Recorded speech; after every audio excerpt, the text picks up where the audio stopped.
Assalamualaikum warahmatullahi wabarakatuh. Perkenalkan, nama saya Alivia Fitriana dengan NIM K64210006 dari Program Studi Pendidikan Pancasila dan Kewarganegaraan Fakultas Keguruan dan Ilmu Pendidikan Universitas 11 Maret Surakarta. Di sini saya akan membuat video pembelajaran mengenai materi kasus pelanggaran hak dan pengingkaran kewajiban warga negara untuk memenuhi tugas akhir pengenalan lapangan persekolahan di SMA Negeri 1 Sukoharjo. Baik, memasuki materi mengenai kasus pelanggaran hak dan pengingkaran kewajiban warga negara.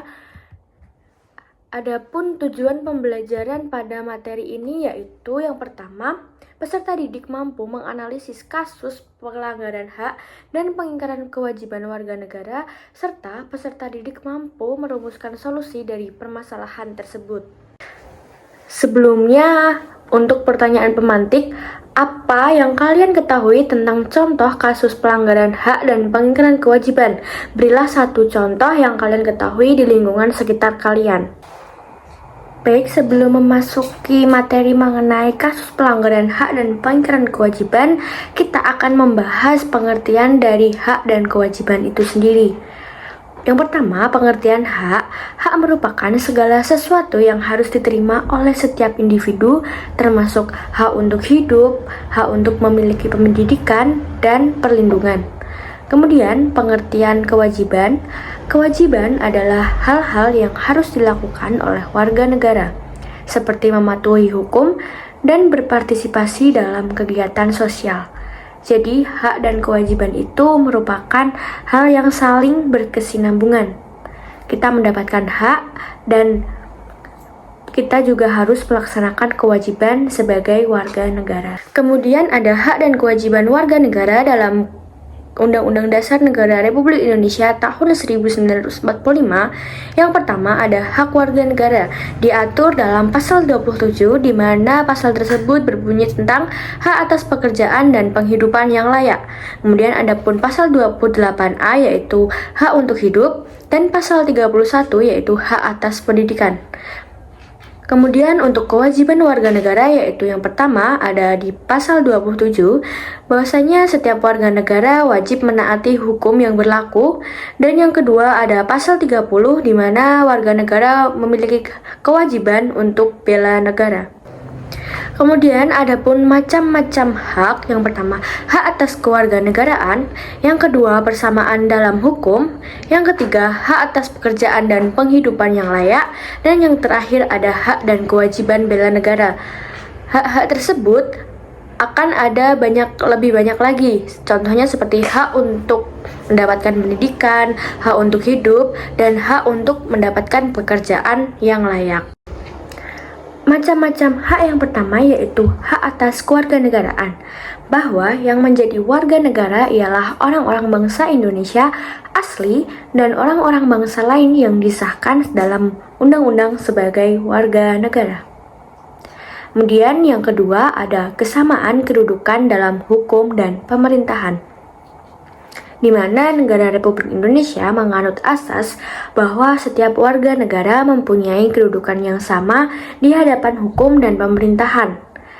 Hal tersebut merupakan konsekuensi dari prinsip kedaulatan rakyat yang bersifat kerakyatan. Kemudian, hak atas pekerjaan dan penghidupan yang layak. Pasal 27 ayat 2 menyatakan bahwa tiap-tiap warga negara berhak atas pekerjaan dan penghidupan yang layak bagi kemanusiaan. Macam-macam hak yang keempat yaitu hak dan kewajiban bela negara. Pasal 27 ayat 3 menyatakan bahwa setiap warga negara berhak dan wajib ikut serta dalam upaya pembelaan negara. Ketentuan tersebut menegaskan hak dan kewajiban warga negara menjadi sebuah kesatuan. Jadi dalam membela negara itu merupakan hak warga negara dan kewajiban warga negara, satu kesatuan dan tidak bisa dipisahkan. Kemudian ada pun macam-macam kewajiban warga negara. Yang pertama yaitu membayar pajak dengan tepat waktu, yang kedua menjunjung tinggi hukum dan pemerintahan, yang ketiga kewajiban untuk membela negara kesatuan Republik Indonesia, dan yang terakhir ada kewajiban berserikat dan berkumpul. Macam-macam kewajiban warga negara. Yang pertama ada membayar pajak tepat waktu. Hal ini diatur dalam pasal 23A, di mana pajak dan pungutan lain yang bersifat memaksa untuk keperluan negara diatur dengan undang-undang. Pasal ini menamatkan tentang kewajiban membayar pajak tepat waktu. Yang kedua diatur dalam pasal 27 ayat 1, di mana segala warga negara bersamaan kedudukannya di dalam hukum dan pemerintahan, serta wajib menjunjung hukum dan pemerintahan itu dengan tidak ada kecualinya. Hal ini masuk ke macam-macam kewajiban yang kedua, yaitu warga negara bersamaan kedudukannya di dalam hukum dan pemerintahan.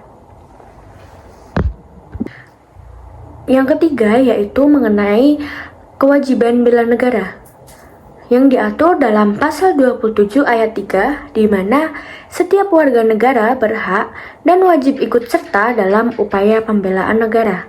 Hal ini berkesinambungan dengan hak warga negara. Yang keempat ada di pasal 28 yang mengatur bahwa kemerdekaan berserikat dan berkumpul untuk mengeluarkan pikiran dengan lisan dan tulisan dan sebagainya ditetapkan dengan undang-undang. Jadi kita sebagai warga negara itu wajib untuk mengeluarkan pikiran dengan lisan dan tulisan dan dapat bebas untuk berpendapat, namun harus sesuai dengan Pancasila dan Undang-Undang Dasar Negara Republik Indonesia tahun 1945.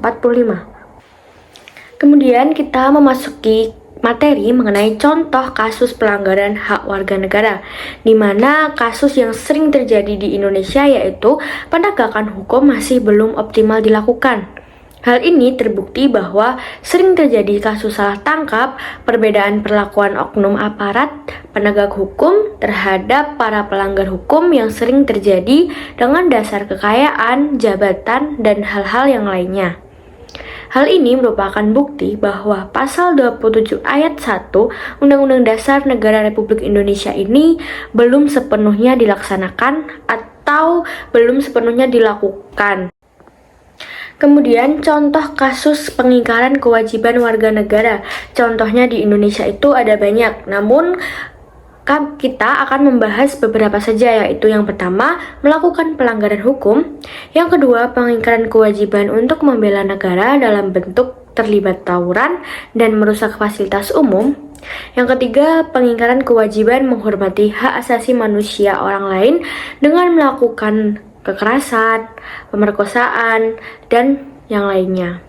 Kemudian ada pun faktor penyebab pelanggaran hak dan pengingkaran kewajiban warga negara, yaitu yang pertama ada dalam diri kita sendiri, yaitu faktornya adalah sikap egois dan mementingkan diri sendiri. Yang kedua, kesadaran berbangsa dan bernegara yang ada di dalam diri kita itu rendah. Yang ketiga, tidak memiliki sikap toleransi dan tidak menghormati antar kelompok, antar teman, ataupun antar saudara yang lainnya. Dan yang terakhir, penyalahgunaan kekuasaan dan penyimpangan jabatan. Ada 4 faktor yang menjadi penyebab pelanggaran hak dan pengingkaran kewajiban. Upaya pencegahan untuk mencegah kasus pelanggaran hak dan pengingkaran kewajiban warga negara ada 2. Yang pertama, upaya preventif, di mana upaya preventif ini berasal dari bahasa Latin yaitu prevenere, yang artinya antisipasi atau mencegah terjadinya sesuatu. Hal ini bisa dilakukan dengan cara melakukan sosialisasi. Kemudian upaya pencegahan yang kedua yaitu ada upaya represif. Upaya represif merupakan upaya bersifat represi untuk menekan, mengekang, menahan, atau menindas dan menyeimbangkan kembali hal-hal yang mengalami gangguan. Hal ini bisa dilakukan dengan tindak pidana atau bisa dibawa ke jalur pidana agar mendapatkan efek jera. Adapun kesimpulan dari materi yang telah saya sampaikan yaitu sebagai berikut. Hak dan kewajiban warga negara saling berkaitan dan tidak dapat dipisahkan. Setiap warga negara berhak menikmati hak-haknya, namun juga memiliki kewajiban untuk menjaga keseimbangan dalam masyarakat. Undang-Undang Dasar Negara Republik Indonesia tahun 1945 mengatur penerapan hak dan kewajiban tersebut. Namun masih terdapat tantangan dalam pemenuhannya dan masih terdapat banyak sekali kasus pelanggaran hak dan pengingkaran kewajiban warga negara di lingkungan atau di negara Indonesia. Kesadaran serta partisipasi aktif individu diperlukan untuk mencapai keadilan sosial agar tidak lagi adanya kasus pelanggaran hak dan pengingkaran kewajiban warga negara. Hal-hal tersebut disebabkan oleh adanya sikap egois dari diri kita sendiri. Yang kedua, rendahnya kesadaran kehidupan berbangsa dan bernegara. Yang ketiga, penyalahgunaan kekuasaan. Dan yang keempat, tidak bisa mengontrol emosi, sehingga kita mengingkari kewajiban dan hak yang seharusnya kita dapatkan. Baik, mungkin itu saja yang dapat saya sampaikan pada materi kasus pelanggaran hak dan pengingkaran kewajiban. Apabila terdapat salah kata maupun perbuatan, saya memohon maaf yang sebesar-besarnya. Semoga video pembelajaran ini dapat memiliki manfaat untuk kita semua. Terima kasih. Wassalamualaikum warahmatullahi wabarakatuh.